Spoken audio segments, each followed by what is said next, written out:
All right, so I am going to go ahead and get started. So if people join in later, they can join in later. However, this is being recorded so that everybody on my timeline can go ahead and listen to it. So today's space is going to exist for a few reasons. Primarily, I have not made a space so far this year in 2025, and I would like to follow up the spaces I've made in the year of 23 and 24. And the thing is, of course, I've talked about the economics and the statistics so far earlier, but there's many things that have changed, and paradoxically, many things that have stayed the same. And I feel as if in the last two spaces, I didn't make quite a good enough connection as to what all of this is eventually leading to. And I think we will go over that here. Um, so this particular space was spurred by a few things that were written by some people. There was an article by the former Minister of Defense Reznikov, and he was talking about how the only way that the war was going to end was that if Putin dies or quits, and then that would lead to this great amount of political instability in Russia, and that in finding a new leader, it would be difficult, and that this war is Putin's personal ambition project, and that his survival depends on it. Of course, as I'm going to be talking about later in this space, maybe this might have been true. If I really do not think so. At the very start of the war, but as the war has evolved over 3 years later, this is no longer the case. It doesn't matter who succeeds him in the case of death or in the case of him dying. Russia will continue this war, and as I think many of my followers know, that Putin is quite a measured man, and that he will, his successor may not be so measured. But then also you had Yermak, who is the real kingmaker in Ukraine, come out and say that, oh, by the end of 2025, there may be an end to the war due to the secondary sanctions and the overwhelming economic pressure by Trump and all of those things. And then Zelensky also came out this week in a interview to some Magatard news publication and said, well, the reason that why they'll win is because we'll achieve a functional victory. Whatever that means, what he means is that Russia is collapsing from the inside because of all the great economic pressures, and that Ukraine will be able to outlast them, and it'll be easy. Now, all of this is contradictory, and yeah, that's sort of the point, because they are all saying this primarily, I think, for external and internal consumption. I think they're real pawns, as in the people who have ability to sway the policies and the decision making within Ukraine. So Yermak and his little puppet Zelensky have an actual idea of what they want to do, and I will give my theory on that towards the latter part of this space. Additionally, there are some quite big goals in this space, those being to outline some trends, and more importantly, why we keep looking at them, and why they may matter in the case of the future. This particularly matters because when it comes to the predictive analysis that TWK does, it pretty much beats every paid outlet. And what I mean by paid outlet, I mean professionals like the Blackbird groups, CIT, and TWK, and of course the Institute for the Study of War. Those people have been predicting things that have been wrong every step of the way. And it's not just these guys, the Kaufman and the Robert Lees of the world, talking about, how Ukraine can win the attrition war, how they need to switch to defense. And we've seen how these things have gone for them. And so the specific trends that I'm going to be looking at is losses both in material and personnel, with a special side tangent talking about the missing in actions and additional stuff that you may be seeing floating around in the Ukrainian information space. I think Tata Gemi posted this document. It's on one of the combined armies and showing AK, KIA, 10K, MIA. I'll talk about how to interpret that. And so we'll also talk about the economics and the population, how those fit in together. I don't want to dwell too much time on them because they've been talked about in previous spaces.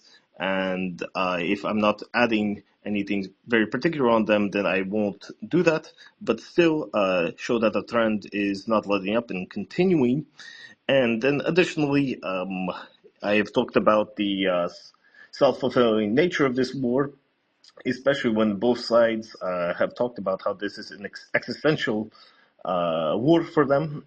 This has become only more true as time has gone on, and that is going to help us with the predictive analysis, kind of seeing what both sides are going to be doing as a result of these trends, because if we just see this as an optional war for either side, one where, okay, we can just hang in a towel and call it quits, then a lot of our analysis is flawed. A lot of people were approached Russia this way, and it's why Reznikov's article is bullshit, saying that, oh, of course, Putin's personal project, Putin's obsession, but at this point it's become a existential problem for Russia, and if they do lose this war, this will lead to probably a situation for the next couple of generations that is quite unfavorable to the general populace and the current political elite.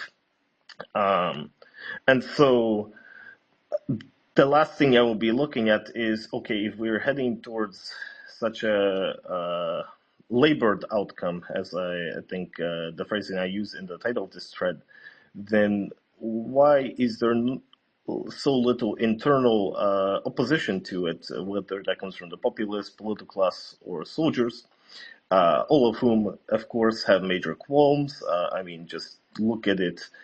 Recently, Goroshenko got up and talked about a demobilization of the soldiers, and Zelensky essentially told them, go fuck yourself. And we will demobilize them whenever I feel like it. And that right there showed two very big problems, one of which is, of course, the soldiers cannot be demobilized, as that will lead to a front-wide collapse. And two, what will the soldiers do? They will go right onto the Maidan and get rid of the current leadership. And secondly, there is some opposition from the internal political classes, but it's certainly not there. With respect to the populace, I just recently saw an article about how a man, and in the court case, how they referred to him as being a mobilized resource, was killed when he showed some opposition. They just beat him to death. We are seeing this over and over and over again every single day. A new video of the TSK beating up the guys is coming out, and I mean, you see the celebrations that are coming out when these centers are being bombed by the Russians. But there are major issues in terms of how the populace is now as opposed to how it was in 2013. That does not give quite good grounds for a popular revolution or substantial pushback. And of course, again, those backers is quite difficult when you have the whole of the collective West propping your government up with billions and billions of dollars and emptying out their armored reserves. And so, lastly, I'll talk about where I think this is leading to, because as we know, every single summer, Ukraine has attempted something. 2022, their attempt was very successful in Kherson and Kharkov, but they didn't win the war. Russia mobilized in return and stabilized the situation. Ukraine got greedy in 2023, tried to once again win the war, but this time They didn't see very many successes. 2024, in my space, I said, listen, I don't see how they have the ability for large-scale offensives. They decided to prove me wrong, but prove me right at the same time. They went into Kursk. Their offensive was over sooner than it started. Then they stuck around there for a few months, and then they got absolutely destroyed. Lost more equipment than Russia did, which is a first in the war, and lost very, very many guys. I mean, including Berdin, where in just that one attack they lost over 200 guys. There was also a interview by the guy who is in charge, I believe, in the formation of the 8th Corps, so the airborne forces. He was commander of the 82nd Brigade. He talked about how a group of smaller Russian soldiers took a whole platoon of Ukrainians captured in that Berdin attack. And if they're even talking about that, he was making up fake numbers like 50 to 800 in Volchansk. Then it was a bad situation. But 2025, I believe, we were all thinking the big thing would be, large attacks within Russia proper, using standoff munitions and all the sort. But now it doesn't seem too much like that would be the case. So what is it going to be? And I ultimately will present my theory that it will be terrorism, and that it will be unpretty. It'll be quite piecemeal. It's not, I think they'll try to make it systematic, but of course, it can't be constant. But I think it will be terrorism. I think it will be striking the Russian homeland, using, as they would call it, unconventional means. Because right now, I'm going to talk about the exports and the revenues of the countries. They spend so much time striking all the refineries, striking all of the infrastructure, but yet Russia's revenues stay pretty consistent, and the only reason they're going to go down is because of the prices of the commodities have gone down. I mean, I believe even they've admitted that they had most affected 10%, and most of it was quite repairable within a decent timeline. And so, very first thing I will talk about, especially for those who haven't been keeping too much with this, is the direct casualties. Because, like I said, the trends are very important, and it will kind of lead us to how I got to my conclusion. I separate the casualties in this war into two time periods, and you will see why. The first is prior to the 1st of January 2024, and the second is following that period. If you look at the raw killed in action, so this is just obituaries on потери нет and UA losses, you would see that the Ukrainian killed in action is 42,000, Russian killed in action is just under 46,000, so about 62 and a half a day for Russia, and 68 a day, 62.5 and for Ukraine, and 68 a day for Russia, which is about a 1.08, 1.19 ratio. But additionally, we have extra data for Ukraine. We have about 23,000, almost 24,000 missing in action. So about, I would say, a little over 1.8 times as much killed in action as missing in action. So the total Ukraine was losing was about 100 a day known. So realistically, a little bit more. Russia was at 68 known, 68 per day known. We don't have the missing in action numbers. If I had to guess, it was fairly similar. So as we can see, it was a pretty close 1-to-1 ratio. But then following that, the killed in action completely changed to 24,000 Ukrainian killed in action from the period of 1st of January 2024 to the period of 1st of June 2025. Which is 46 and a half a day. But then Russia in that same time period suffered almost 69,000, which is about 133 a day. So twice as much as they were suffering earlier. But now Ukraine is only suffering 2/3 of the casualties they were suffering earlier. And so when we were seeing all of this, a couple guys in the group and also the UA losses team, Even the Lost Armor team knew that this was all absolutely untrue. And so we went digging, and we found that Ukraine had a database uh, with all of the losses, with all of the missing persons, which ended up including military losses. We spent a lot of time. Thankfully, we were able to find some good workarounds, to say the least, that helped us just parse out the guys who are military. Um, I will say as well, especially in the first few iterations when this came out in late February 25, the methodology for picking who was military and who was not was extremely strict, and we had probably more guys who were military but were excluded than the other way around, because we excluded most guys who were from a location and went missing in that location, even they were military age, and that was the time of the battle.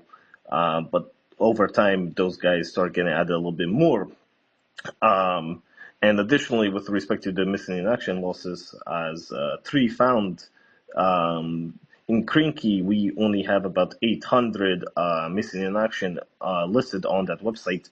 But based on the coordination center, they and all inviting all of the Tatianas, they had at least 1,200 in that sector. So it's not the end all be all, but it is a very good resource because this is named.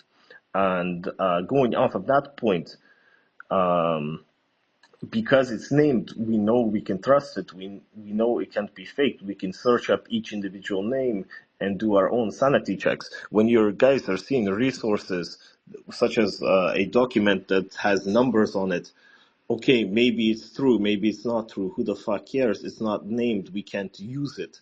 Because the thing is, we have no idea if, even if this is a stolen document, what if the missing action, killed in action has a lot of overlap to it? You can't use that stuff. So anything that doesn't have named resources might be interesting to look at, but as an analytic tool, you can't use it. And so purely looking at the analytic tools that we have, we see that the raw killed in action ratio, and of course this is wrong as I was explaining earlier, is approximately 1.69 to 1 at this point in the war. So that's comes out to 66,000 to 118,000 up until 1st of June. I did that because UA losses has not updated since June. But then if we include the but then I wanted to make a more accurate representation, and I kind of went against my own rule. The way I did this was in the Duma. One of the members talked about 48,000 requests with respect to missing in action at the beginning of December 2024.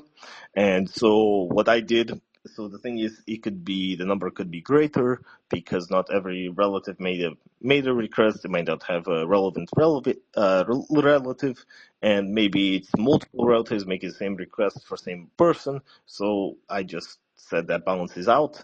And so I used that 48K, added it to the Потери нет total, and I looked at the total UA losses killed in action and missing action at that point, and the overall ratio comes out to 1.2 Russians per 1 Ukrainian, which is fairly in line with what we expected. When we take a look at the losses in armor, we are going to be seeing quite a different trend, which might seem quite paradoxical, because we see that if anything, the Russian loss ratio has gone up a little bit over time, especially as they have completely taken the initiative along all fronts.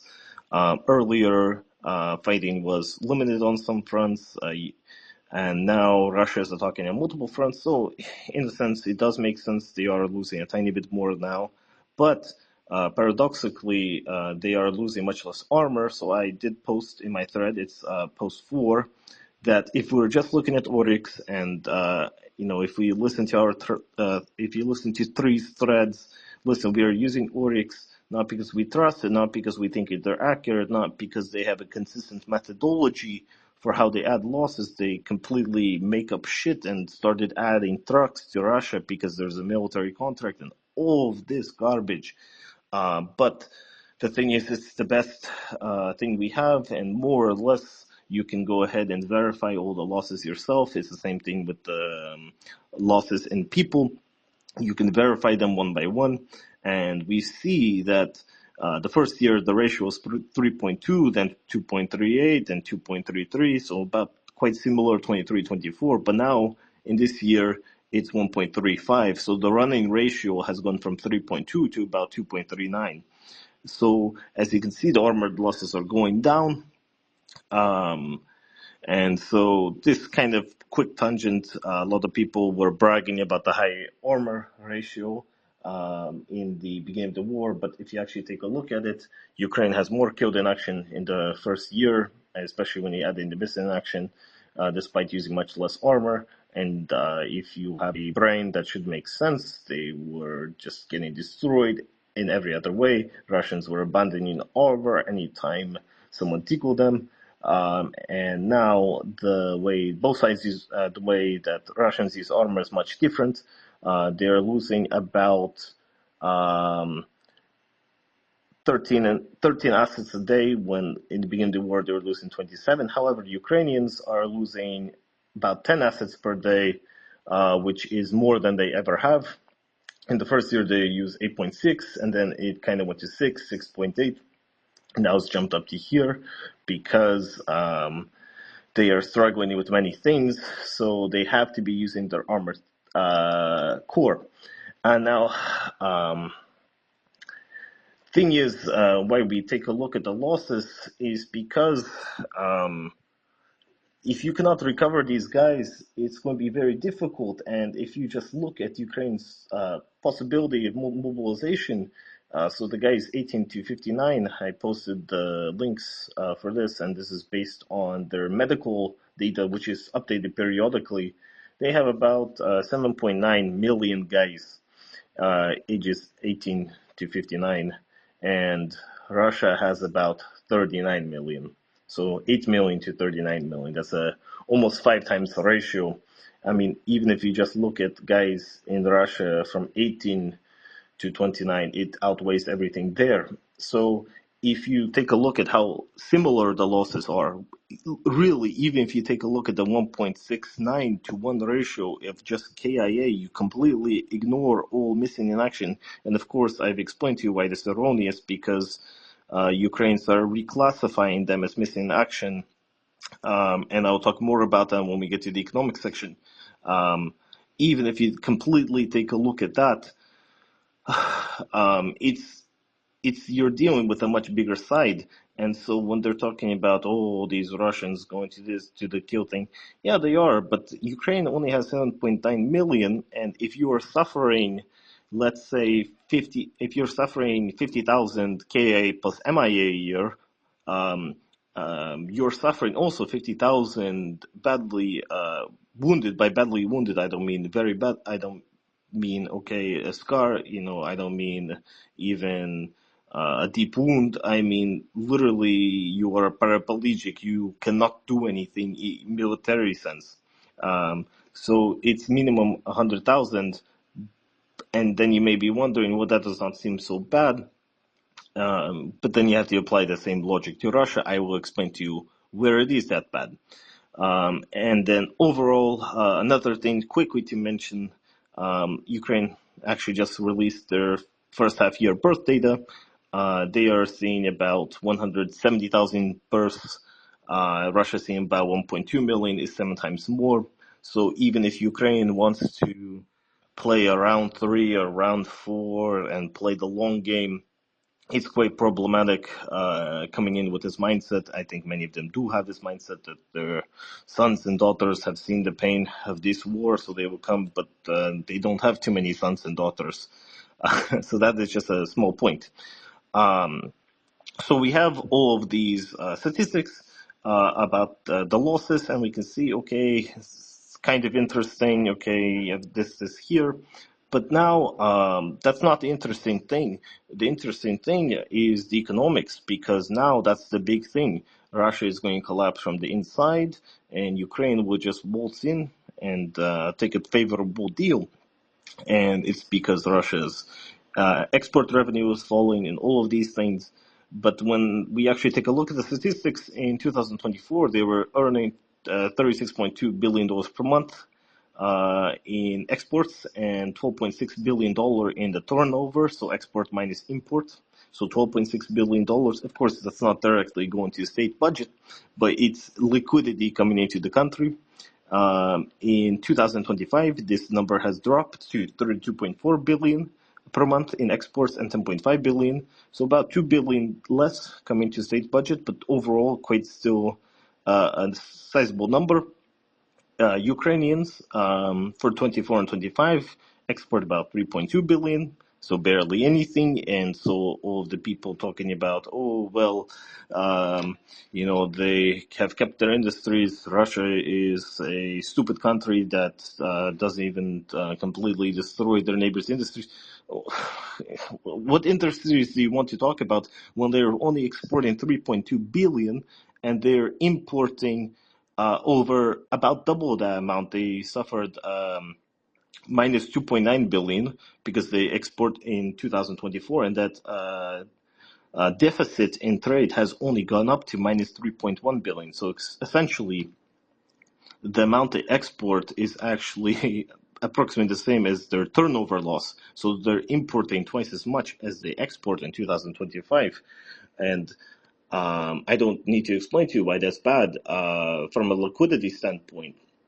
And this becomes only of a bigger issue when you see that Ukraine's budget, when it comes to their military, is approximately 64.7 billion, which is not true, because if you take a look at it, they actually always increase it they've done it this year and they've done it last year. They've been increasing it, so it's closer to 70-80 billion.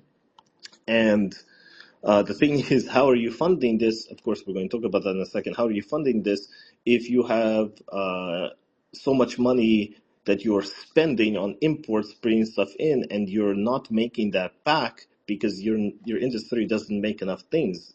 As we know, the steel and agriculture industry has been gutted. And so they are essentially spending about a third of their GDP, a little bit more, a little bit less, depending on the year, on their military. And this right here is compounded by the fact that they portray themselves as this warrior society. Because they are some warrior society, they need to be compensating their warriors very well. They are paying their wounded in action anywhere between 180 to 290,000. Of course, paying is a relative term because they make it very difficult to receive it. But as of this year, they pay about 550,000 US dollars. US dollars, 22.7 million hryvnia for a killed in action. So if your husband or your father or someone like that is killed in action, you will be entitled to such an amount of money. Of course, they don't come in lump sums, but that is something that needs to be accounted for in state budgeting. And so every year they have to end up doing addendums to their budget, which they increase this amount. But overall, you may be looking at me and saying, well, okay, that's not so much a problem because the European powers and America is just going to be funding it. One, America, despite Trump and his bullshit, is not funding it quite as much anymore. They were giving just essentially free money at the start of the war through the use of grants. That has dried up, as we've known. Additionally, because they still have a country and they might tax their own populace very highly, they have these military tax, all these other things, they still need to come up with the other money.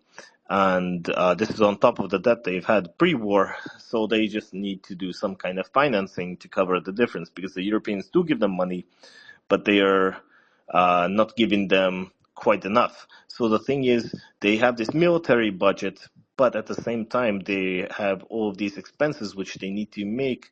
So all of this is capacity constraining their military, and this is also the reason why you see the number of killed in action has been a consistent approximate 1,200 per month, because if they made it the real 5,000, which is what we are seeing through the missing in action, if they made it the real 5,000 and paid their injuries, they would essentially be committing a year $55 billion minimum, assuming 5,000, and that's not even really true. 5,000 is the badly wounded. It's closer to $60-70 billion in obligations just for this, and this is not even considering the salaries of the soldiers or weapon procurement or anything of the sort. So, of course, when we are looking at the killed in action earlier, it's not completely accurate, and we know why. So the 1.69 to 1 ratio is not something for us to work off of. The better ratio would be the 1.2 to 1, because they have to call these guys missing in action, because additionally now what they've been doing is that they passed a new law essentially saying that if you're missing in action, the earliest you can get paid, even if you have been established as killed in action, is 6 months from the time of your report of missing in action. And that we ultra promise that 2 years after the war, we will pay all of the missing in action if they are still missing in action as killed in action. Of course, this is never going to happen, and this is going to be one of the reasons why I am explaining to you why the political class will not do anything, because the thing is, think about all the obligations that they have. They will have to run an ultra austerity government where they completely rewrite all the pension laws. They rewrite essentially all government funded programs, and they have to have an ultra austerity that would make Greece blush. I mean, Greece had like 10% of the problems as they do here. So that is there, but they are also capacity constrained for one other reason. It's because of the desertions. And so this year, we know that there's 107,000, almost 108,000 criminal proceedings. So this is more serious cases of people not showing up to their posts and just leaving. And the thing is, Ukraine tried to make it a really big point that, oh, no, no, no, no, no, no, no, no. That is not completely true. A lot of these guys came back. However, in the first 6 months of 2025, there's only been about 1,800 defectors who've returned to military service. So essentially, we're looking at the 98%. If they leave, they're leaving for good. Even if we raise it to 10, 20, 25%, that it doesn't make much of a difference, because in 2024, we know that the number they mobilized was about 200,000. And the reason why the number is so low is because, we talked about their mobilization pool and it being about 7.9 million. And it's even lower if you consider the 25. We're looking at about 7.5 million. And so when you have gone on the war 3 years, there is so much death, as I was talking about, the total number of killed in action, missing in action. You are seeing all these negative trends. Russia is gaining X amount more land per month. Your cursed thing failed. Your 2023 attempt to war failed. There's going to be less and less willing people, and then we see the problems with the TCK, and it's taking more resources to mobilize less guys. And so why am I saying all of this? I'm saying all of this to help people understand that all of these resources, all of these statistics do not exist in a vacuum. When you're looking at the economics, the population problems, the problems with desertion and the killed in action and missing in action, each one individually might not look quote unquote too bad. But when you're looking at all of these together, you see that you have a capacity constrained country. This is ultimately a small country with limited resources. And when you're talking about winning a war in a conventional sense, even if now at this point countries give up huge parts of the arsenals as they've already have, and they will give even more. It's simply not mattering because of these things I'm mentioning here. You're just too capacity constrained through all of these things that simply the country has no control over. It's just a smaller country. And so they're going to have to turn to some unconventional methods. And very quickly, people talking about Russia with their issues. So as we can see that the losses between Russia and Ukraine is somewhere between 1.2 to 1.7 to 1. Of course, 1.7 to 1, of course, I don't believe that personally, but we can even work with that.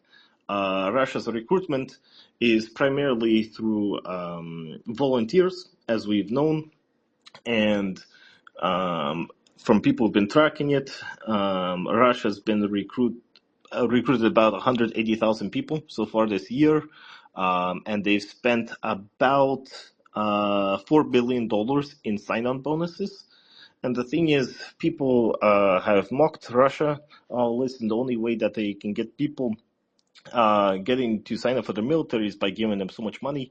Guys, they're giving them a few thousand US dollars, which you have to understand goes a very long way. Construction in Buratia actually increased by 15% because so many people were signing up there and sending so much money home and building new houses and building new businesses when they sent this money home or they finished their service. But if we've taken a look, you see their turnover is minimum $10 billion a month. So export minus import, and they get a lot more from tax revenue. So at the end of the day, even at their $360,000, they're going to be spending about $10 billion on sign-on bonuses. Of course, this is nothing to laugh at. This money can be used in education, medical fields, and the such. But $10 billion as compared to 500,000 or 550,000, which is like 20,000 guys killed in action in Ukraine, is quite a big difference. And the thing is, for all the things people have said about Russia, they are running a much more manageable war. Their budget for the war is 7% of GDP as opposed to 33% of GDP. Of course, people might say that's undercounted. Russia's faking some statistics. But overall, if you look at 7%, that's not too much different than the 5% America wants for their country. And 7% is, I believe, fairly close to Israel. I can look up this right now, but Israel's spending on GDP is about 9%. So Russia right now is spending less of their gross domestic product than Israel, which of course is a war nation. But even then, people are not saying they are on the brink of collapse, running massive debts. People were bragging about their deficit, but their deficit is roughly similar to that of Ukraine's in actual terms. But in GDP terms, Ukraine's deficit is completely financed by the West. Russia's deficit is around 1.7% of GDP. And to further put this home, Russia pays about 5 million rubles for Russian soldiers who are dead, which is about 70 or so thousand US dollars. As opposed to Ukraine's $550,000, and they pay about 40,000 as opposed to average about 200,000 for wounded in action. And this is not to say that Ukraine is a better, Russia is a worse country. It's just they have two very different approaches to this war. Ukraine sees that they have to absolutely honor their guys as ultra warriors, and that without such a thing, that they are not a real warrior nation. Russia sees this as they have to do it correctly, but they cannot completely destroy their country at the end of the day. And so all of these trends are ultimately translated into military results. As we can see, they are not extremely lopsided one way, except for in the sphere of the economics, but they, as I said, are being propped up still. That's a problem down the line, and we'll discuss that in a second. And if we compare where they were last year, just using Deep State as a resource, it's a difference of 108,800 to 114,000. So a little over 5,200 in those last 2 years, and the vast majority of which has happened in the last year. And so all of this is saying that we are getting to the point at which both sides at the beginning of the war were definitively saying that this war is a battle for survival. And, we had the Istanbul talks in May, and we saw the agreement, and it was very tame. But, of course, Ukrainians got greedy. Some people told them, no, we'll give you long-range weapons. We'll surprise the Russians. We'll work on a plan to completely humiliate them. They're overstretched. They're in over their head, which was partially true at the moment, for better or for worse. But now we are no longer in May 2022. So every time, Trump and the others talk about peace talks and all these stuff, guys, look at the resources that are being poured into this. At the end of the day, minimum 100,000 guys are either badly wounded or killed or prisoners of war on both sides. They are spending huge amounts of money on either the sign-on bonuses, the killed in action payments. Ukraine is spending pretty much all of the money they have on this war. And the rest is from the West, and a lot of that is finance, which they will supposedly have to pay later. I've talked about that in another space. I'm not going to regurgitate all those points here. We know the problem with that. And so the further we go on to this and the damage they have done to each other, for example, Ukraine's attacks on the military airfield in June, it's getting to the point at which both sides understand that you cannot just call this quits. You cannot just say, okay, we're going to have a freezing of the front line, or Russia would just get Donbass, but Ukraine will get to freeze the front line everywhere else, and Zaporozhye city will stay there. It has to be resolved one way or another. And the thing is, of course, the situation is much worse for Ukraine. Down the line, it's going to be like shit, and people may be wondering, why is nobody doing anything about this? Well, the thing is, Ukraine's median age has gone from 41 to 45 over the last few years. In 2013, Ukraine had a country of 43 million people. Now we're at a country of 30 million people. And Ukraine formerly had two sides of their country. They had the south and the east, and they had the center and the west, which was split along ethno-linguistic, Russian, Ukrainian, wanting closer ties with Europe, wanting closer ties with Russia, working their own self-interest. This no longer exists. I mean, look, compare the 2014 election to the 2019 election. The 2019 election, the choices were Europe or even more Europe. That was the only difference. It was Zelensky or Poroshenko. In 2014, it was Yanukovych or Tymoshenko, which is, do you want a crazy Eurotard or do you want some retarded guy who has good ties with Russia? And so, additionally, it's now Ukraine. If you look at the average villages, you look at the guys getting mobilized, you look at Russia moving through these villages, the median age there is much older. It's over 50 plus.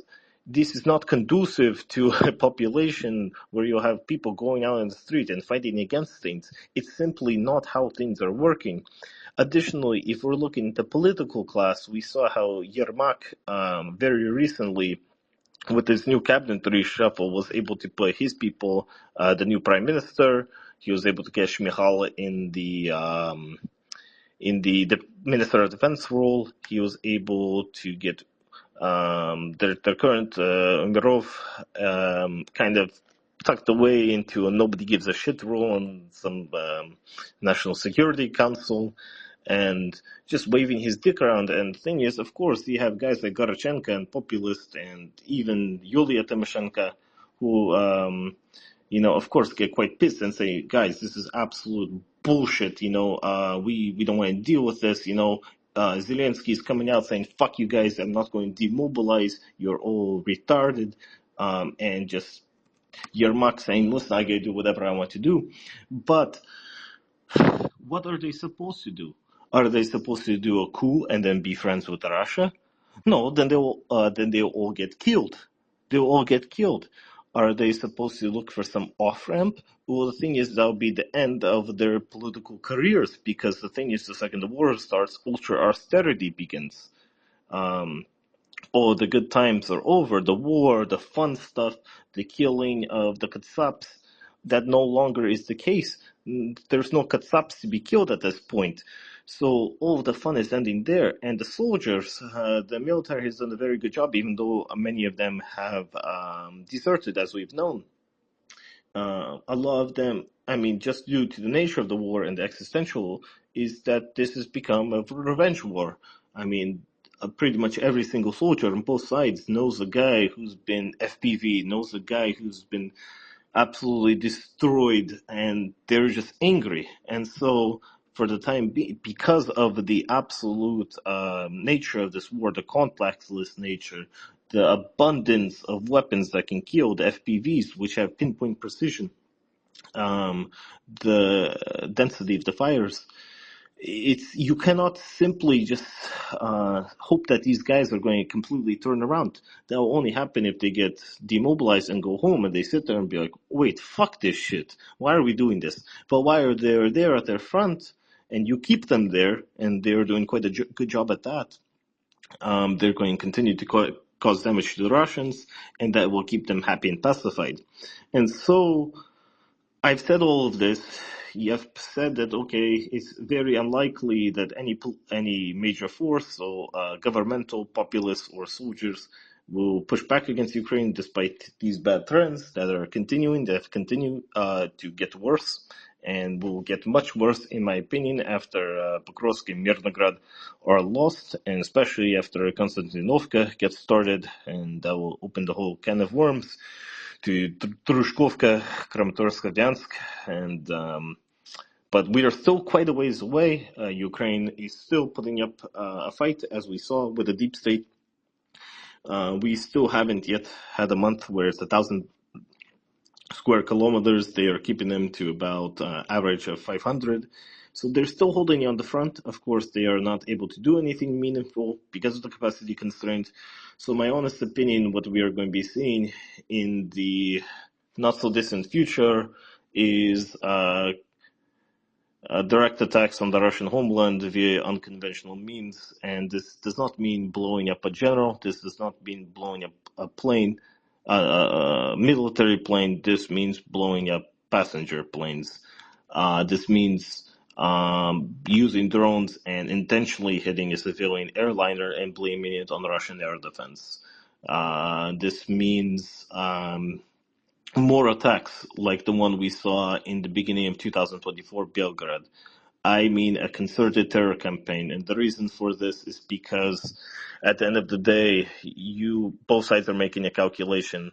Russia's calculation is that, listen, if we don't deal with this Ukraine issue right now, that our overall long-term security is going to get worse. This was the whole reason for the special military operations. This was the whole reason for the last 11 years. They saw how shit things could get, and they saw how quickly things can evolve following the Maidan. And they saw that after a special military operation, Ukraine just went full cycle and started shooting out guys' kneecaps and in Chuguyev, and they started hitting emergency medical vehicles in the beginning of the war. They saw that these guys are fucking insane. And this was before they were doing it themselves. Of course, they've gone to the point which is existential. So now they're okay with a little bit more, being a little bit more Timur criminal. But at the start of the war, they were surprised at the ferocity and the barbarity of them. But the thing is, this barbarity and ferocity has gone them not far enough. It got them somewhere at the start of the war. It let them do their counterattack. It's allowed for a awe and shock factor for their supporters to continue to be happy. But as the war continues to evolve, it's simply gotten to the point at which their current level of attacking Russia and attacking places on the frontier is not enough. They will need to do some kind of horrible things. In my opinion, we're going to start with civilian airliners. I think that would be a start for them. I mean, Russia, of course, comes up with their blanket policy every time there's a drone attack to help avoid this, but I think that this will be one of their first targets, and that right there, they will simply have the plausible deniability. Oh, listen, it was an errant Russian air defense. Of course, the ICAO will be similar to the IAEA. Oh, we don't know who's shooting. I mean, Ukraine has been shooting at the Zaporozhye nuclear power plant for years. We've all known it. Everybody knows it. But they continue to play none the wiser when it happens. I think a very similar thing will happen here because simply without having an escalatory thing, you're just suffering a very slow death. And the thing is, even with your soldiers more or less holding the front line okay, as we've seen, there's an acceleration of trends. There's more losses on both sides, and more losses on both sides with Russia's larger pool and larger set of economic resources favors the bigger side. And so over time, you're just going to get to the point in which you can actually just militarily lose. And so they are going to have to come up with some kind of situation where they make this war so painful for Russia that they have to pull back in some way. And my opinion, that is probably some kind of terrorism. So in short, guys, the statistics I know, especially if you're in the group, is like why do we keep posting this? It's important to see that they're continuing to evolve, or that they're not continuing to evolve, but rather they are staying the same. Because if we're not understanding how the births are changing, if we're not understanding how the population is changing, if we're not understanding the ratio of armored losses, the ratio of missing action to killed in action, then we are missing out on very many important things. And it's through seeing those, we understand a lot of things. I mean, once we fully understood how the missing in action and the killed in action payments work, we understood why they were hiding all these killed in action, because simply they don't have the money and they had to make the killed in action high to promote their warrior society idea. But all of this, I think, very unfortunately, is leading to a very dangerous outcome. And I really hope that I am wrong, but I really do not see some way which they can escalate and cause enough pain to Russia. I mean, they tried the whole oil refinery, they tried even hitting energy infrastructure, but they simply didn't do enough damage. Russia just continued to stay the course, and they hit them back harder because they have more means. So I think unconventional means is unfortunately the direction that the Ukrainian leadership is going to. And one more fact that I will add to this that I think reinforces this idea. Just very recently, Ukraine confirmed that they are increasing the size of the SPU by another 10,000 people. What the fuck do they need that for? I mean, the thing is, they're doing a pretty good job at pacifying Kharkov, Odessa, and places with Russian sympathizers. I mean, they are doing all the covert attacks in Russia. But now I think they are putting more money and resources into this because that is simply what they have to be doing in order to make life very painful for Russia. So that's it. I was aiming for about an hour. I think it came out to about that amount. If anyone has any questions, let me know. But if not, thank you for tuning in. And if you're listening to this recording, I hope you enjoyed it. But yeah, that's it for me. If you have any questions, let me know.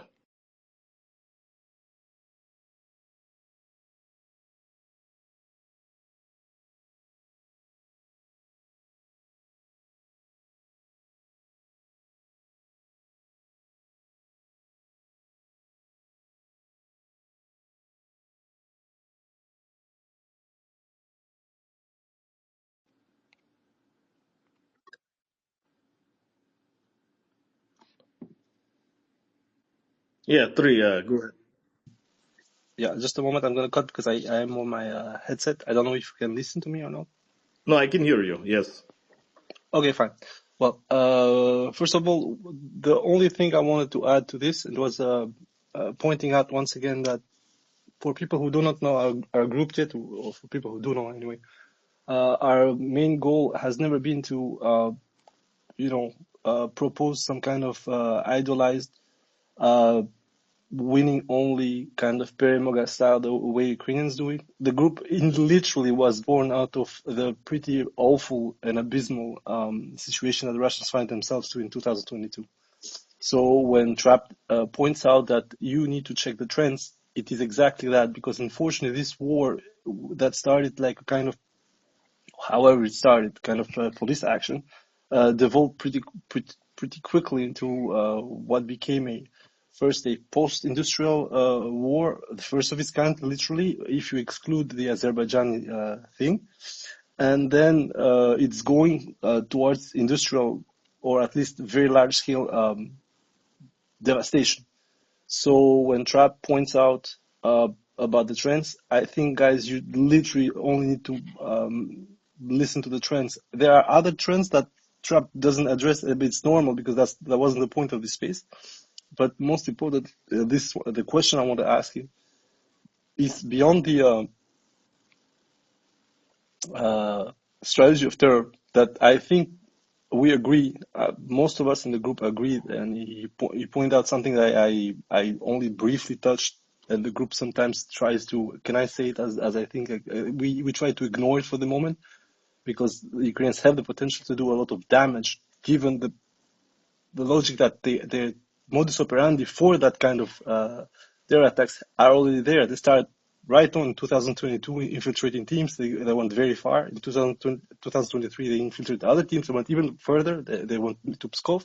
And also, Russia is surrounded by people that want Russia to lose, basically. So the Baltoids helping Ukrainians to smuggle shit within Russia. It's completely easy. We saw that Kazakhstan turned a blind eye, or at least they are in any way able to stop any kind of smuggling, because apparently the Kazakh security service is well basically a boomer variant of the Russian security service of the 90s, which you can imagine how bad it is. And all around it, except maybe in the Caspian with Iran, all around it, you have snakes. Azerbaijan has proved it towards Iran when they let the Israelis fly their shit out of there. So in general terms, I think we try to turn a blind eye, especially me, in the sense that I didn't want to look at that. But the question is, given the trend that we're seeing, more or less, what time do you expect this? Because this is something, as I said, we haven't really spoken about in the group, but the fact that Trump touched upon it, he asked the most important question here. So yeah, that was the question. What would you think is the timeline for a departure from the current warfare-centric action towards more covert slash terroristic driven action? Yeah, so back in 2000, I think early 2024, I made a thread. I said at this point, I drew out the front line. It showed corrections in Zaporozhye, so Rekhov and Guляй-Polye taken under Russia. Russia taking Konstantinovka by accident, and I got the direction wrong. They went for Pokrovsk, and now they're also encircling Konstantinovka, and then reaching the school and Severny Donetsk, and they're currently doing that. And I thought that very idealistically this would force negotiations, but of course, as we've seen, Ukraine and Russia have both made this existential. There is going to be no negotiations. And so, personally, I think once Konstantinovka and Pokrovsk are gone, and there's a serious effort on Kramatorsk and Slavyansk, they're going to have to go all in. I mean, I did fail to mention, guys, don't forget bridge bombings. They bombed civilian bridges not very long ago. This was happening around the same time. This was about a couple months ago. happened around the same time. It got overshadowed by the attack on the air bases, but they did already do this, so they have no qualms with it. They're just getting warmed up, and as I've said, the SBU hired another 10K guys. So the thing is, I mean, for a very long time, Trump keeps saying, "Oh, well, Ukraine has no cars. Ukraine has no cars." It's not completely true. Russia's goal is the four oblasts and a bit of a buffer space, but currently they don't have Pokrovsk, Konstantinovka, Drushkovka, Kramatorsk, and Svetyansk, and of course Kherson, Zaporozhye city. Um, so those are Ukraine's cards in this instance. And so once it gets to the point at which, okay, Donetsk is the biggest frontier, is the most important sector. Once it gets to the point, I think they take Pokrovsk, Konstantinovka. Pokrovsk is looking like a wrap for this year. Probably Konstantinovka will drag into next year, is my current read. Once there is some serious action on Slavyansk and Kramatorsk, it's like, what the fuck else do they have? At that point, they need to, it's do or die. I mean, the thing is, we've said this multiple times, but it's been primarily military. Of course, they've done some terror attacks, as we've said, but it's been somewhat limited. But when it, they did their whole Kursk thing was a little bit of the shaking of Russia, but it was still primarily ran by the military and done by military units. And that's when the heat was turning up in Donetsk. This was before Pokrovsk was taken into a semicircle. This was war before Konstantinovka was taken to a semicircle. This is before they reached the edges of southern Donetsk and are starting to clear it up. And so once we're getting to the point at which the entirety of the urban core of Donetsk, and I think that is a real possibility, sometime in the summer of 2026 is seriously under threat.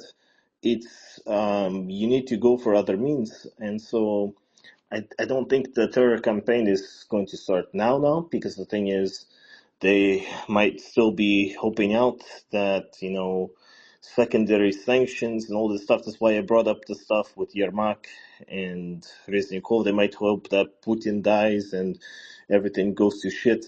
It's like they're holding out because the thing is, once the die is cast, once the Rubicon is crossed. Sorry to use such cheesy analogs. You can't go back. You are a terror state, and everybody knows it.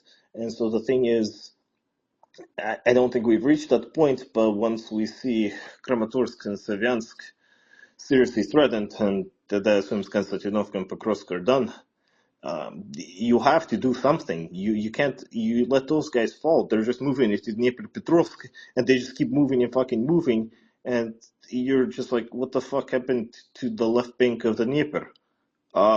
Shit, and there's no point in anything. It's you have to cause as much fucking major damage, serious damage to the populace, serious damage in business trust, in trust in the government, and just hope for the best there. So that's my prediction there. Thank you for the question. Anybody else?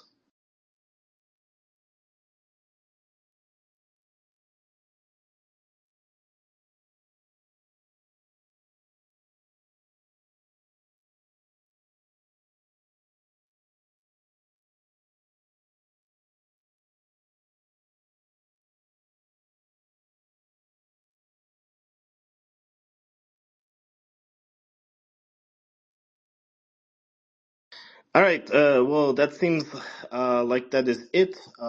Unless Three wants to say something else, he can step in right now. I appreciate all of you coming by. I hope this kind of gives a little bit of idea where we're heading. And as Three was talking about, listen, we're not trying to BS you with something. We're not trying to tell you that Ukraine's collapse is right around the corner. If you came away from the space with that conclusion, then you weren't listening to the space. You weren't listening to the nuances. Listen, Russia is still suffering big losses. Ukraine is still able to do their stuff because they're still being financed, they're still being propped up, they can still continue to do this. And we see it on the front that they are losing, but they're only losing about 500 kilometers squared. Of course, only is a very relative thing. And so it's a very slow grind. Russia's probably losing a tiny bit more in terms of personnel. They're definitely losing more in terms of armored. Of course, it's nowhere in terms of armored, it's nowhere near as bad, and personnel is quite close, but still horrible. It's still horrible, guys. I mean, the raw amount of people that are dying. And so the point of this is that so many people have been looking at one side as absolute idiots. They've been looking at either Ukraine or Russia as this idiotic force incapable of change. But we've seen both sides have moments of absolute brilliance. We've seen both sides absolutely cream the other side. Um, but the point of this is to give you the trends, to give you how it's going, to give you a little bit more of realistic predictive analysis, because all the predictive analysis guys from the Robert Lees and the Kaufmans and the Blackbirds, they've all been wrong at every step of the way because they assume that Russia is a stupid hunking force. They can't give it to them. They can't give them credit for anything, and they refuse to look at stats on both sides. They just I mean, it's why I spend such a big time correcting people for all of their inaccuracies when they're talking about the missing in action, when they're talking about the killed in action ratios. It's like, yeah, I know whatever the fuck U.S. State Department said and all of these things. I know what is being said. But and I know what this particular intelligence agency is saying, but that doesn't mean anything when you're actually looking at the hard raw statistics, which is what we try to do. They're not pretty, they're not good for either side. It doesn't lead to a happy outcome. It leads to a very slow and labored. I mean, look at the title of the space. It's This is suggesting something horrible. This is suggesting this is not a war for people who like quick and happy endings. This is not for people who like the Disney movie. This is for you who like French movies from the middle of the 20th century with grimy and unclear endings and a very unhappy feeling at the end. But that's where we are, guys. And so I hope you understand that when I'm talking about that this terror campaign is coming, it's not just coming from, oh, I think the Ukrainians bad or something like this. It's coming from something. Oh, okay, I have another request here.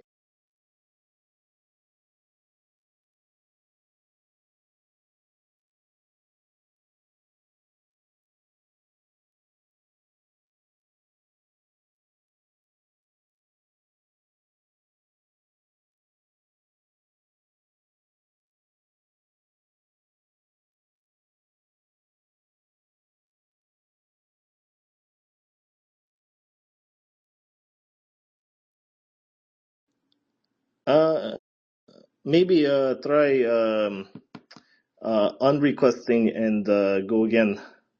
I think try making the request again. I think it took a little bit of time to connect. So if you want to, here I will invite you to speak if you would like.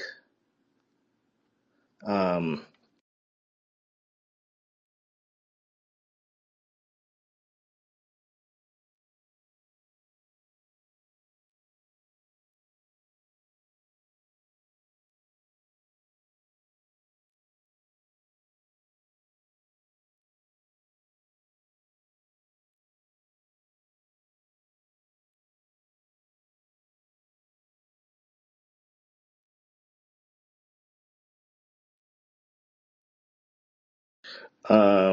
I would say perhaps exit the space and re-enter it because maybe there is something right now with the connection.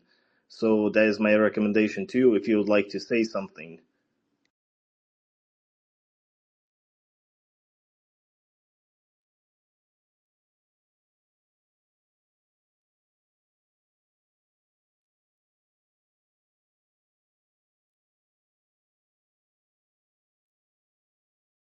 Oh yes, hello, hello. Okay, now it works now. So first of all, thank you for the space. Thank you for your exposition. And I want to make simply a small question rising from today's comments and so on. Given that you've already posted some of the trends and statistics, I wanted to like, since the overall equipment losses have a downward trend, even if they're rising recently, how is it that the equipment fielded and the losses, personal losses, are evolving from then on?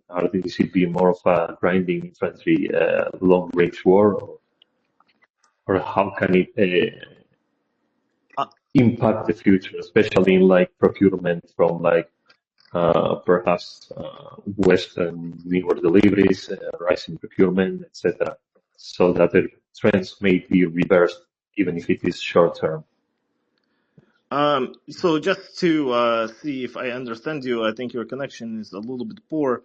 You're asking about more of an explanation as to the equipment losses and why the trend is happening and what will happen if this trend of Russia losing less and Ukraine losing more continues. And something with respect to procurement. Could you say that again? Sorry, the connection is a little Yes, bad. yes, it's basically that, and how are they actually evolving, and how is the warfare evolving, both in either one's or the other's benefit.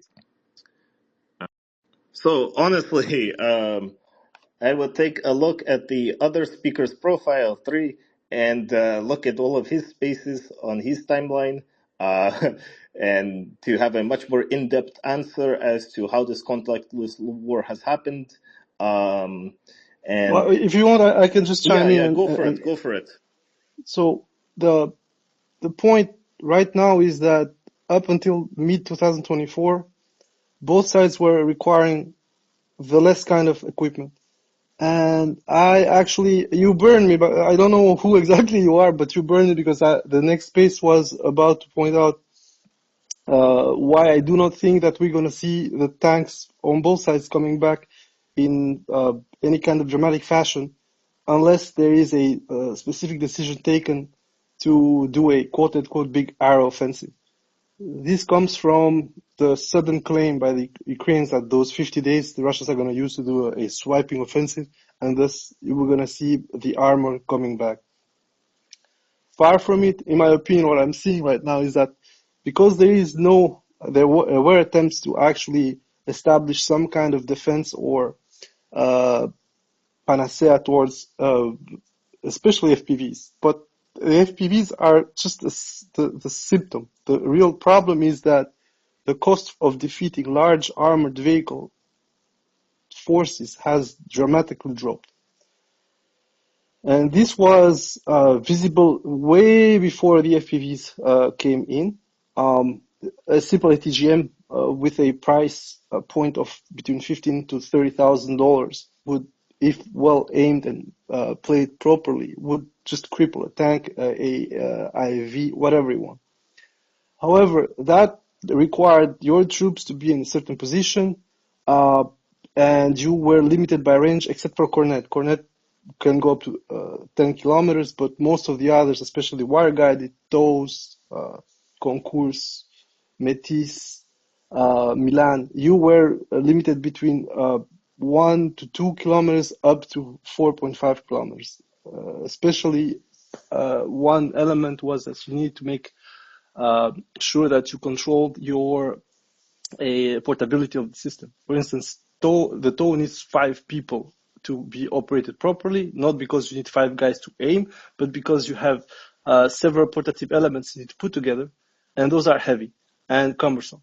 Whereas the French, for instance, with the Milan, and the Soviets with their concourse thought it completely differently, which with 2 persons, but that's excruciatingly complicated with 2 persons. You need 3 most of the time, but with 2 persons you can operate a ATGM team, which means 2 missiles for the quote unquote fagot. Sorry to say, that was the name the NATO gave to it. plus the tripod with the aiming device, you could have 2 shots with 2 persons. Milan, just the same, 2 persons, 2 shots, but on both cases, the typical crew was supposed to be 3. Now, this is sorry to devolve this minutia, but that was basically how you could take on the cheap a tank. However, since roughly 2023, when the FPV is absolutely blown up, before that you had Baba Yagas or you had drone drops, but you needed the tanks to be abandoned and disabled by hidden mines or artillery or ATGM. Now with FPVs, with probably somewhere between $3,000 and $7,000 worth of equipment and the explosive matter that you could use those FPVs with, which in this case would hover around the $10,000 when specially made, or between just scraps. You recover old artillery rounds, you pull out the explosive matter, you mix it with some other stuff, you made the plasticine out of it, and you can use it if you shape it with other elements. Anyway, so right now, the cost of defeating a whole armored platoon between 3 and 5 vehicles, well, you are going to look at 15,000. 15,000 was a legacy era Soviet ATGM, which would guarantee you maybe 1 shot. Now with 15,000, you can do roughly between 8 and 15 FPVs with their warheads. Of course, the problem is that to counter them, you still have the problem that electronic warfare can still make it extremely complicated. This is why the FPV era at some point was almost coming at the end, because both sides developed ways to counter them.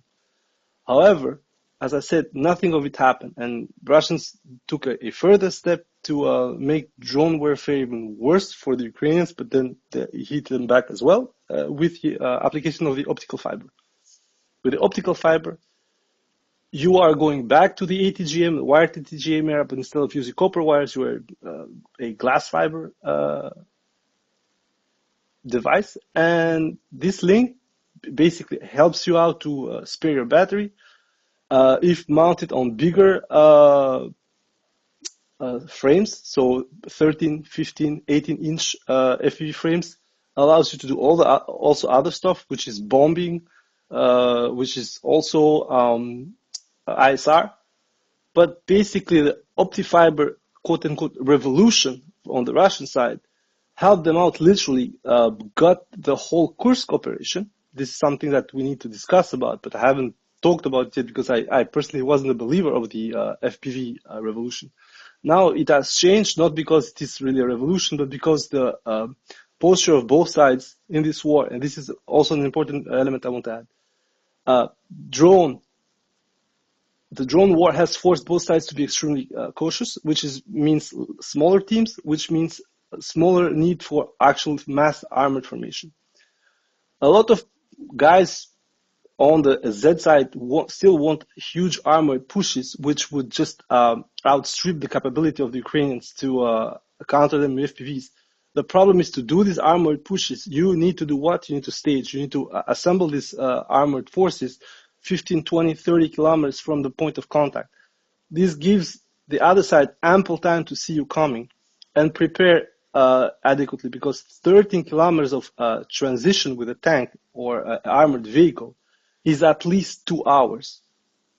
So in 2 hours, you can grab guys with small pickup trucks out of 50 kilometers away with all the frames they have, all the equipment they have, and you can throw them to the upcoming forces if you don't see them 2, 3, 4 days before, let alone a week or a month before. So the procurement reality we're seeing west side for Ukraine right now is still completely detached of that reality. Not because those people are stupid, which they are a little bit, but because they do not see Ukraine as the war of the future. What they see on Ukraine as quote-unquote the war of the future is some elements of it. So persistent ISR via drones or heavy-duty drones, use FPVs to actually save infantry from moving at some position, and of course the adaptation of ISR plus portative artillery. Everybody's trying to go into a lighter or more mobile artillery instead of having this heavy behemoths. But that's a mistake in my opinion, because Europe, when it comes, Europe, I'm saying, the US is something different because they still have a staying power. Europe is not understanding that a lot of things that both sides are doing, which is slowly, Russia did it first, once again, which was de-mechanization. They went into light vehicles for many reasons. We can also say they went there because they didn't have the tempo of replacement to keep the mechanization up. Mechanization, in my mind and logically, is tracked vehicles. Motorization is wheeled vehicles. So the procurement on the Russian side, what we're seeing, especially with the extreme boom of optifiber FPVs, is that they understand the ratio that they are working with. The ratio, I explained this a couple of times, is they have less targets on the Ukrainian side with the same number of FPVs they would have with non-optical fiber FPVs, which means that now with the optifiber, you do not suffer the electronic warfare anymore.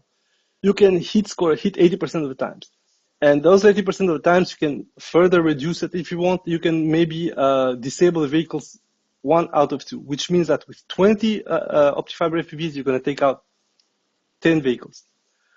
With the RF optifibers, so the radio frequency optifibers, you're going to maybe hit 20% of the time.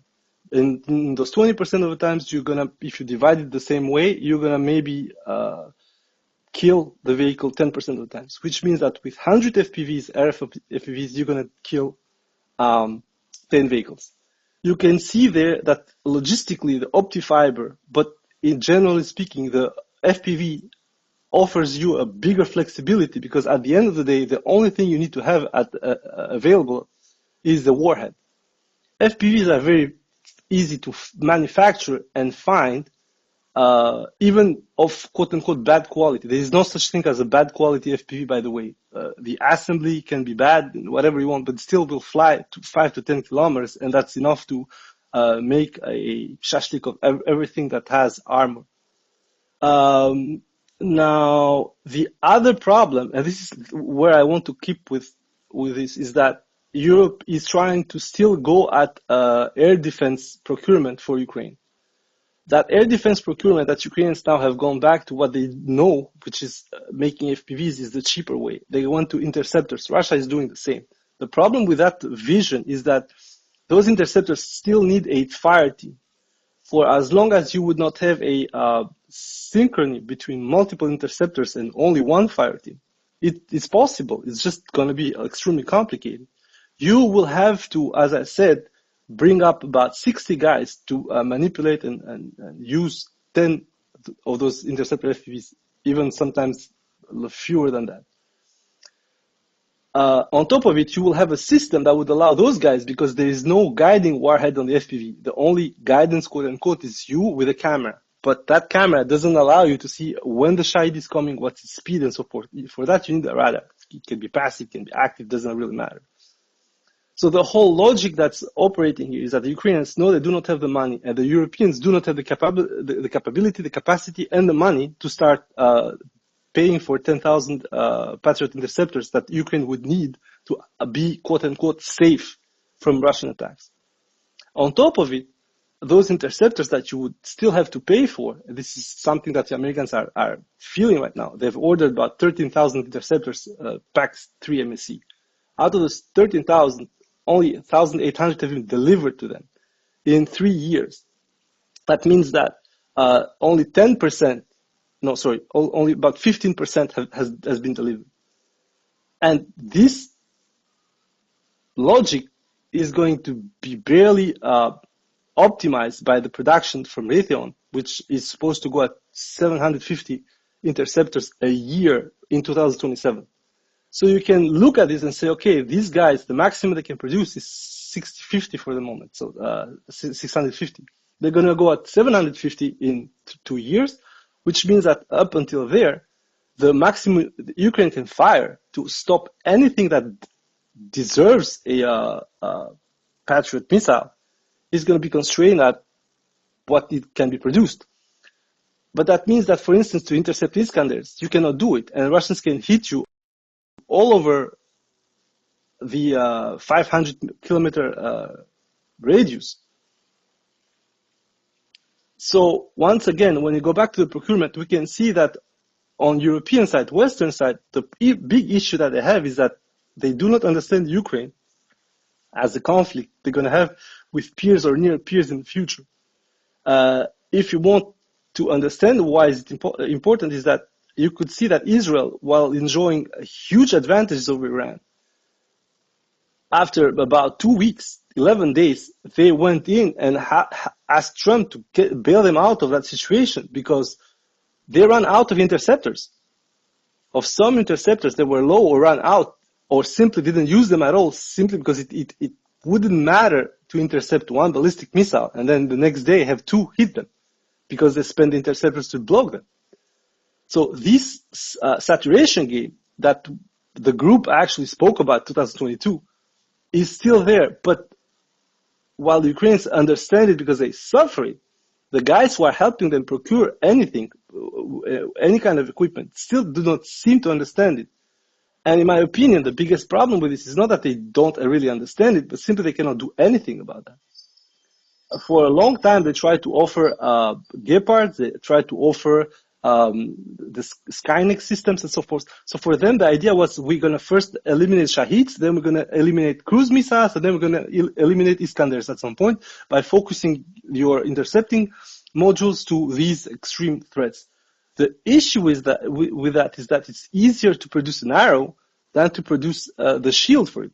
And it comes completely normal because when you have the shield, you need to stop everything. When they have an arrow, they only have to pass once to take out a sensitive installation or equipment or whatever. And it works the same for both sides. When the Russians get swarmed by a loot, it's just the same.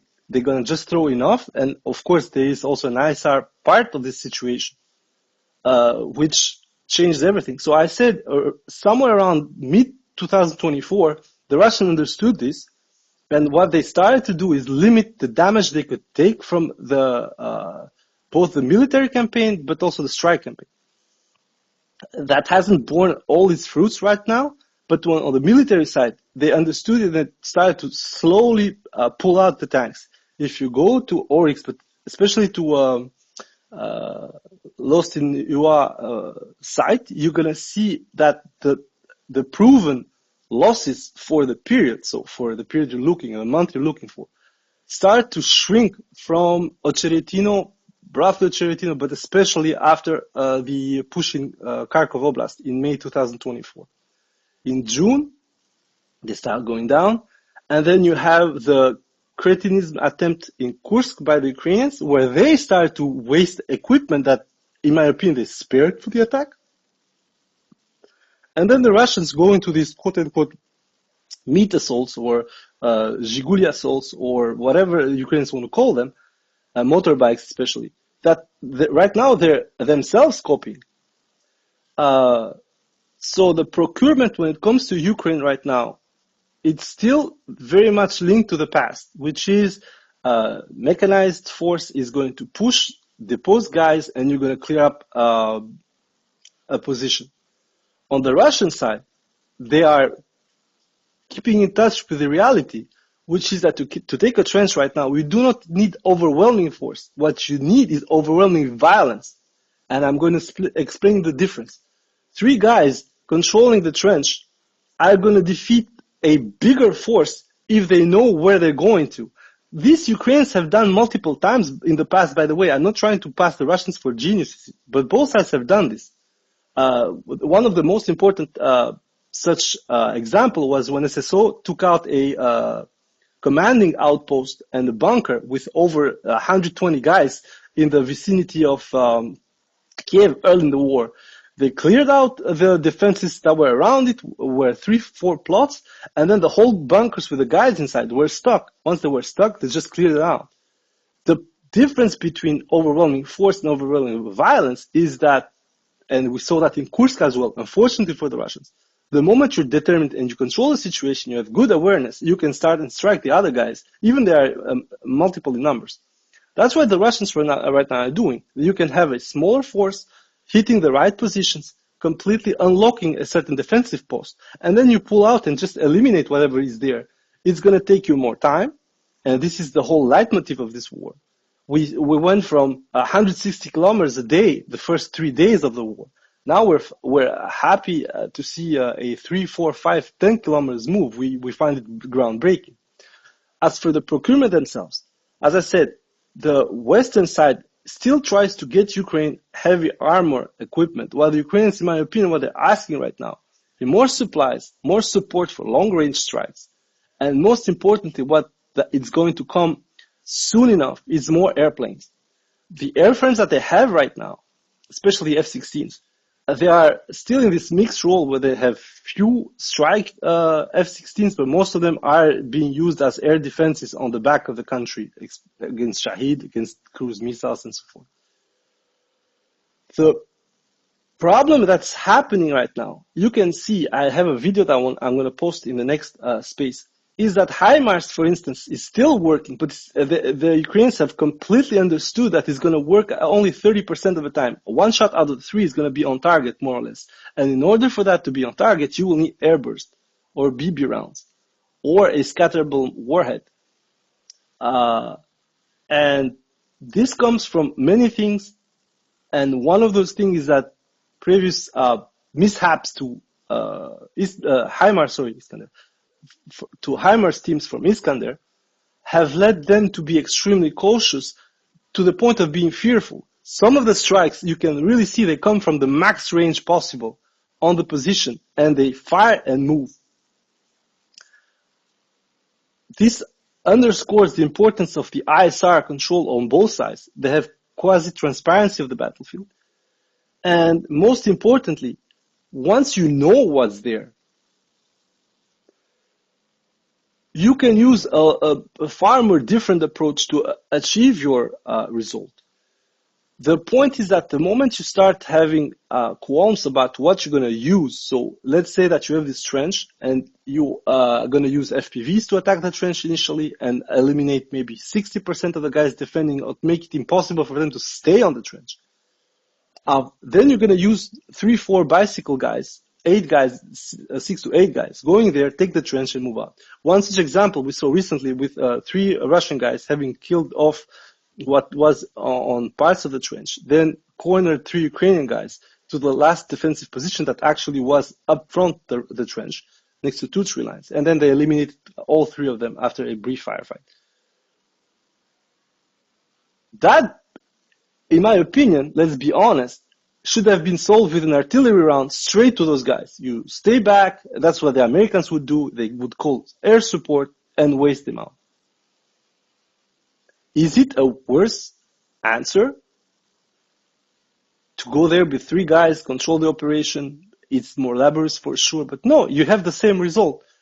And the most important part in this war, but that's something else, it also gives you the peer logic, which is, okay, when there we kill them and we have the position. You have a control of the position. So what, in my opinion, is going on since I said a year from now, is that both sides are understanding that the era of the mechanized formation in this kind of war is gone, and it's going to come back very fast. I'm going to tell you why. The moment the other side do not have the possibility to swap areas of defense quickly. Right now, Ukrainians have still a wide road network on the back. It's a bad one, but it still exists, so they can move within a day from one side to the front to the other. They're still unhindered. And that points out to what I was speaking about, aircraft to the Ukrainian side, and also for the Russians as well.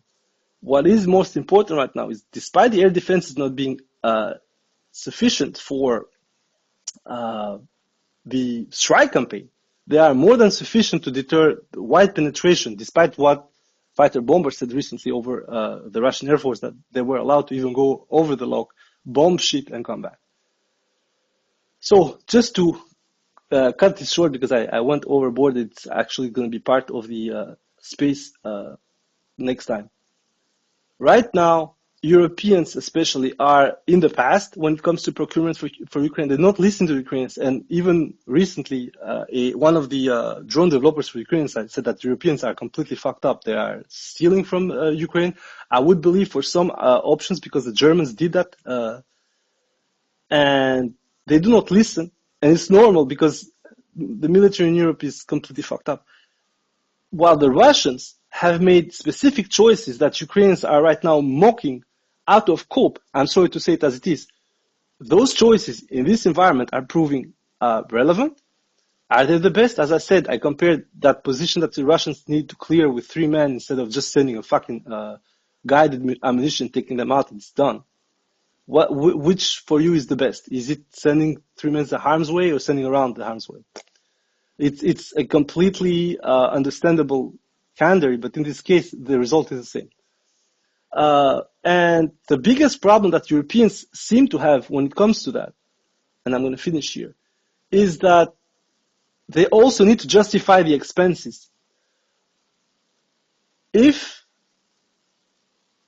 the expenses were to be limited to standoff ammunition and other sorts of such supplies, they could not be justifying restarting whole sectors of the MIC in Europe. So when you see Rheinmetall gearing up for large orders, you cannot justify it by saying, I need 3 million drones. It's simply not, because for those 3 million drones, you need a small ratio manufacturer. If you see Alabuga, it's still small, and it's producing long-strike assets, but you would need an Alabuga for everything that Ukraine wants to produce. If you cut the Alabuga production floor in 3, one for FPVs, one for ISR, one for long-range strikes, you will have enough equipment and men to keep hitting Russia, or what Russia is doing right now. And yet Russians are still expanding it because the saturation system works. So to shorten it off, the procurement system on the European side, but also on the American side right now, is milking off the Ukrainian war for the wrong reasons. While both sides, both warring factions, need actual answers to their ground situation. So in short, the procurement is still going the wrong way outside of both belligerents. And except China as well, because China is seeing what's going on with both drones and equipment. Sorry, yeah, it was long, but it's done. Yeah, thanks. Thanks a lot. Makes it clear. So basically, let me see if I get this right. The war, the way the war has developed, made trends even more relevant as they were as even more relevant than before. Yeah.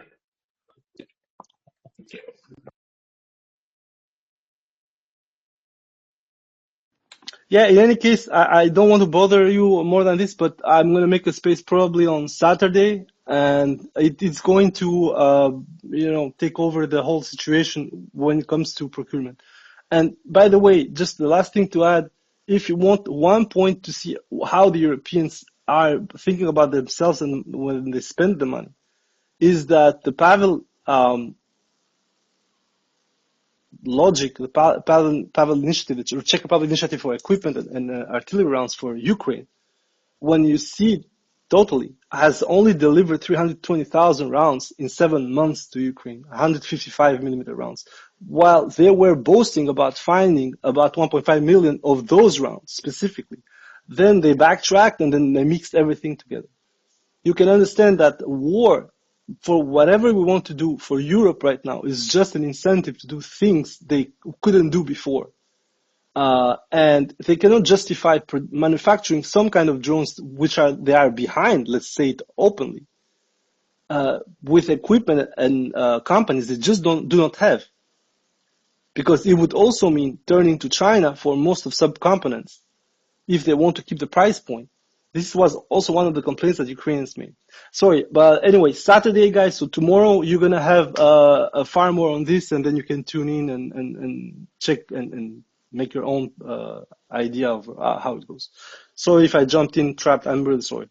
It's up to you. No, you're good.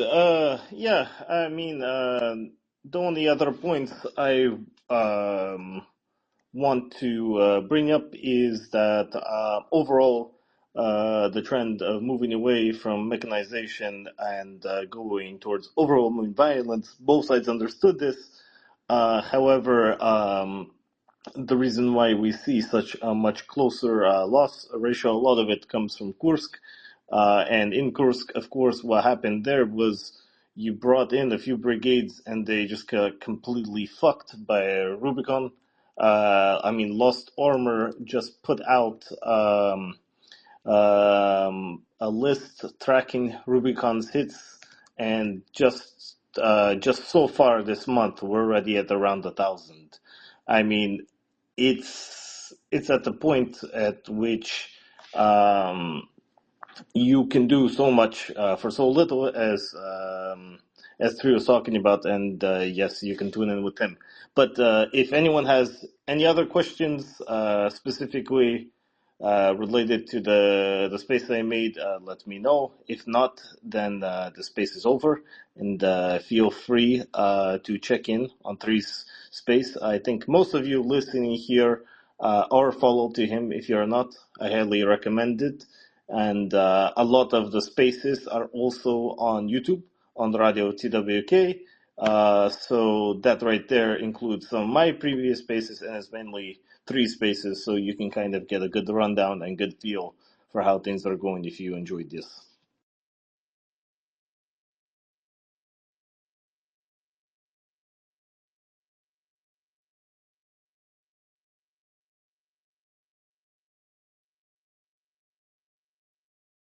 All right. Well, thank you, everybody. Hopefully, it will not take a whole year to make a space again, and we will all see each other soon. Have a good rest of your day.